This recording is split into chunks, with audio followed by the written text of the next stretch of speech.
Hey racers, and welcome back for another video. Today's video is how to build bike strength without getting too big. So one of the problems that a lot of riders have is we all know we need a certain level of strength to be able to perform well on the bike. But then there's also this belief that a lot of riders and racers have, and the same belief that I had when I was racing, is that if you lift heavy weights, you're going to get too big. So how do you get stronger and develop your strength for the bike to make the bike feel lighter and to be able to improve your endurance on the bike? But at the same time, how do you do that if lifting weights is going to cause you to get too big? So just looking at a couple of notes here of things that I wanted to cover. So when I was racing, so I did 14 seasons of motocross. Okay, so motocross was my life. It was absolutely everything. Even as a kid, didn't go to kids' parties on the weekend, missed a lot of family events, okay, did a lot of traveling, gave up all the other sports that I did when I was super young because riding and racing was everything. There's nothing I would rather do than riding and racing. And so even through the off season, we'd be riding through summer, it'd be like 40 degrees, be out there with my gear, obviously cooking, but still getting out there and riding. So my whole thought process on training was I needed to be as light as possible. And I don't know where this thought process come from. It was from my dad, from people that you see at the track, stuff you read in magazines. At the time when I was racing in juniors, we didn't even have Facebook and YouTube and all that sort of stuff. So it was more just what I would hear or what I would see or what I'd read in like ADB or, Dirt Action. And they had certain columns that would come up or even stuff that was in the newspaper every now and then. So my whole thought process is I need to be light, okay? And a lot of the belief came from, okay, well, if I'm too big and I lift too many heavy weights, I'm going to get too big and I'm going to be too bulky on the bike. I'm not going to be able to move. I'm going to weigh the bike down. The power to weight ratio is not going to be very good. So all my training was centered around, okay, how can I try and keep my body weight as light as possible and not have shit tons of muscle mass so that the bike can go as fast as it can and I'm not going to be too big and get arm pump. And so when I say that, the reason I laugh a little bit when I say that is because I see how ridiculous it sounds now, but at the time, that's what I believed. So I did a lot of long distance cardio training. There was a lot of long distance swimming, a lot of cycling and spin classes, and like going and riding my push bike or mountain bike for half hour, an hour at a time. There was a lot of this endurance type training. So the first thing that you need to know with how to build strength for riding is that there is a difference between building strength and building muscle. Okay, and so one of the things that I didn't know when I was racing, and I assume a lot of other riders and racers don't know either, because I see the same problems come up, is that you can have one without the other. Okay, there's not, what tends to happen as riders is we put weight training all in one bucket and we go, okay, lifting weights means lifting heavy. Okay, and lifting heavy is going to mean that I'm going to get too big. I'm going to get stronger, but I'm also going to get too big. And that's just not true. There's two different types of training that you can do which determine whether you're going to get bigger and build a whole heap of muscle mass or determine whether you're just going to build strength and get stronger. And so you can keep your body weight relatively the same and you can double the amount of strength that you have with your same level of body weight. However, you have to make sure that you're doing the right training. So exercises that build muscle mass, how do you know if you're building muscle mass or if your training's going down the wrong path? Building muscle mass is what bodybuilders do, okay? Now, bodybuilders train with isolation exercises and they train with specific body parts on specific days.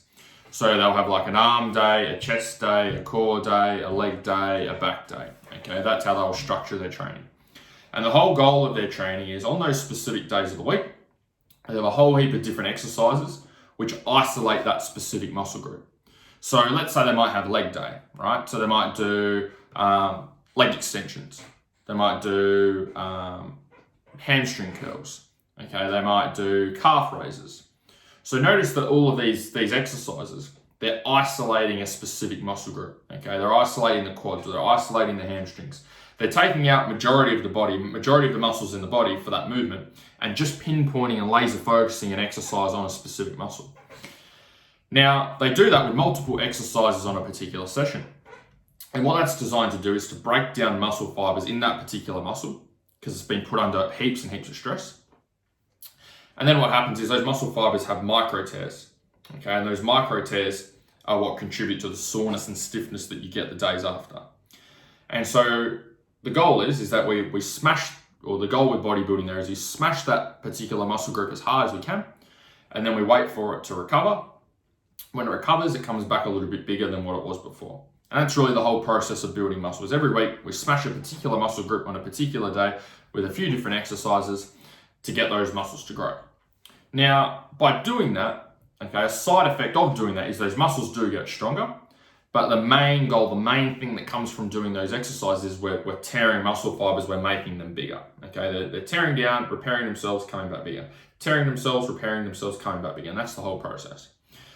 Now, for riding and racing, that's not necessarily our goal. We don't want the muscle to be bigger, okay? We don't want to keep tearing it and breaking it down and making it bigger. We just want the muscles to be more efficient, okay? We want them to contract harder, okay, or fire quicker. We don't necessarily want them to be a whole heap bigger. So this is where we shift over to strength training. So strength training uses multi-joint movements, okay? So these are movements which use multiple muscle groups in one movement. So think about like a back squat with a barbell, right? So I'll give you a demonstration if you're not familiar. So you got the bar on your back, you're squatting down, okay, coming back up, squatting down, coming back up. Now, if you're doing a back squat, you're not just isolating your calves or just isolating your quads or just isolating your hamstrings. You're using every muscle from head to toe. You've got your core trying to stabilize your upper body. You got your upper back squeezed together, making sure that we're keeping that nice and tight so you're not rounding over with the weight on your back. You got your legs working, your hamstrings working, your calves working, your feet working. Everything is working together as a unit. And so what happens here is instead of having all of the load that we're moving with that exercise just isolated on or focused on one specific muscle group and putting a lot of trauma through one specific area of the body, what we're doing is we're spreading that load throughout the body, okay?